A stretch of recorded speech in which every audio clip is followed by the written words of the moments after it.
ఈ మల్బరీ పండ్లు చిన్నప్పుడు మా ఇంటి పక్కనే ఉండేవండి.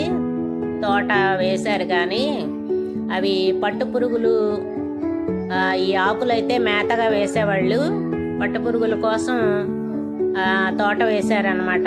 మల్బరీ పండ్ల గురించి అయితే కాదు, ఆకు కోసం అనమాట. పట్టు పురుగులకి మేతగా వేస్తారు ఇవి.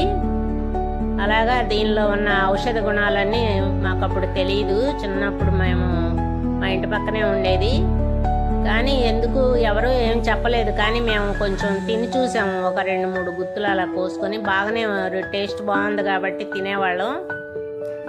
అప్పుడు ఎంతగా తెలీదు వీటి గురించి. ఛానల్ చూస్తున్న వారు లైక్ చేయండి, షేర్ చేయండి. కొత్తగా ఛానల్ ఎవరైనా చూస్తే ప్లీజ్ సబ్స్క్రైబ్.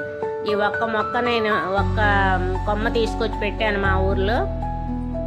మళ్ళీ 4-5 మొక్కలు అయినాయి నాకు. ఇవి కట్ చేసినప్పుడల్లా కుండీలో గుచ్చుతానమాట, బ్రతికాయి.